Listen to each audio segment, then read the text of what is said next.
Hi കൂട്ടുകാരെ, നമ്മൾ ഇന്നിവിടെ ചർച്ച ചെയ്യാൻ പോകുന്നത് 2ാം ക്ലാസ്സിലെ മലയാളം പുസ്തകത്തിലെ പറക്കും വീട് എന്ന ചാപ്റ്ററിന്റെ ആക്ടിവിറ്റി ബുക്കിലെ മുഴുവൻ പ്രവർത്തനങ്ങളുമാണ് നമ്മൾ ഇന്നിവിടെ പറയാൻ പോകുന്നത്. അതിനു മുമ്പ് എൻ്റെ ചാനൽ ആദ്യമായിട്ടാണ് കാണുന്നവരെങ്കിൽ ഒന്ന് സബ്സ്ക്രൈബ് ചെയ്യാം. ഓക്കെ, അപ്പോൾ നമുക്ക് നോക്കാം. പറക്കും വീട്. പ്രവർത്തനം 6.1. സംഭാഷണം എഴുതാം.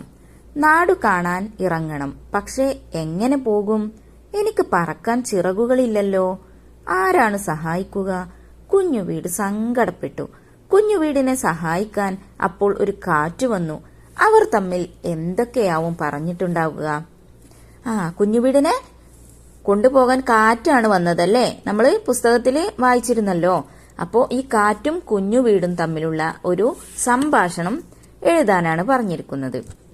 അപ്പൊ നമുക്ക് നോക്കാം. കാറ്റ്: കുഞ്ഞുവീട്, നീ എന്താ വിഷമിച്ചിരിക്കുന്നത്?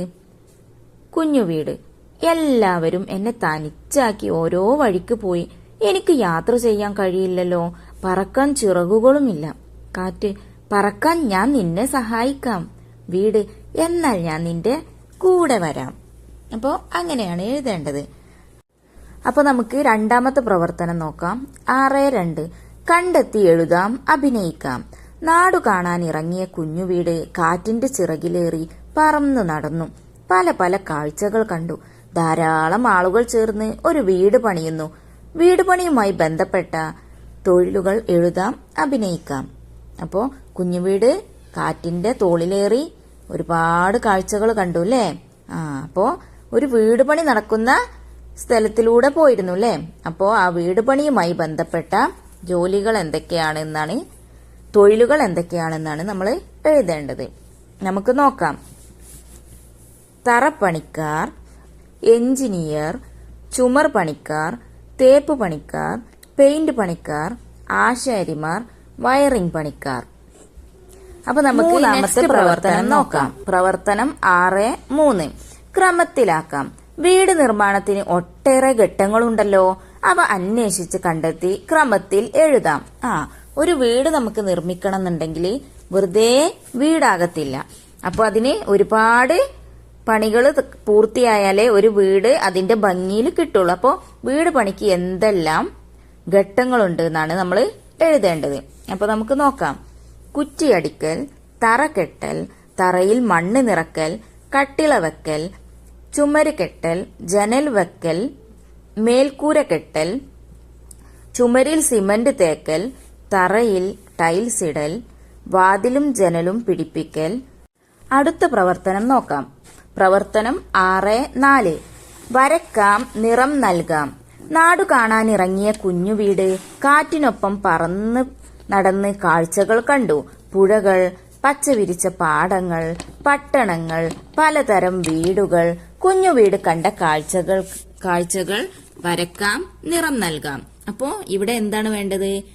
കുഞ്ഞുവീട് പല പല കാഴ്ചകൾ കണ്ടിട്ടുണ്ടല്ലേ? പുഴകള്, പച്ചവിരിച്ച പാടങ്ങള്, പട്ടണങ്ങള് അല്ലെ? അങ്ങനെ പലതരം വീടുകള് അല്ലെ?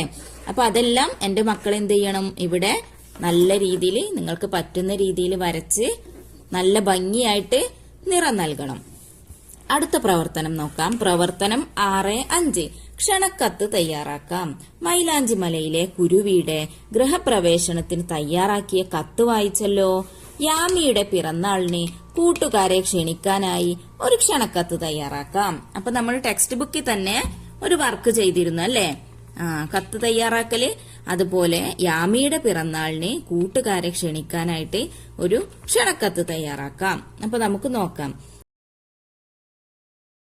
പ്രിയപ്പെട്ട കൂട്ടുകാരെ, സെപ്റ്റംബർ 17-ാം തീയതി എന്റെ പിറന്നാളാണ്. മൈലാഞ്ചി മലയിലെ ഞങ്ങളുടെ വീട്ടിൽ വെച്ചാണ് പിറന്നാൾ ആഘോഷിക്കുന്നത്. എല്ലാവരും കുടുംബത്തോടൊപ്പം വരണമെന്ന് സ്നേഹത്തോടെ ക്ഷണിക്കുന്നു. സ്നേഹപൂർവം, യാമി. അവിടെ ഭംഗിയായിട്ട് എഴുതുക. അപ്പോ അടുത്ത പ്രവർത്തനം നോക്കാം. പ്രവർത്തനം 6.6. കണ്ടെത്തി എഴുതാം. താഴെ പറയുന്ന പ്രയോഗങ്ങൾ വരുന്ന വാക്യങ്ങൾ പാഠഭാഗത്തു നിന്നും കണ്ടെത്തി എഴുതാം. തൊട്ടുതലോടി, മാനം മുട്ടെ, ഒരടി വയ്യ, കുറ്റിയടിച്ചതുപോലെ. അപ്പൊ ഈ വാക്കുകളൊക്കെ നമ്മുടെ പാഠഭാഗത്ത് നമ്മൾ കണ്ടിട്ടുണ്ടല്ലേ?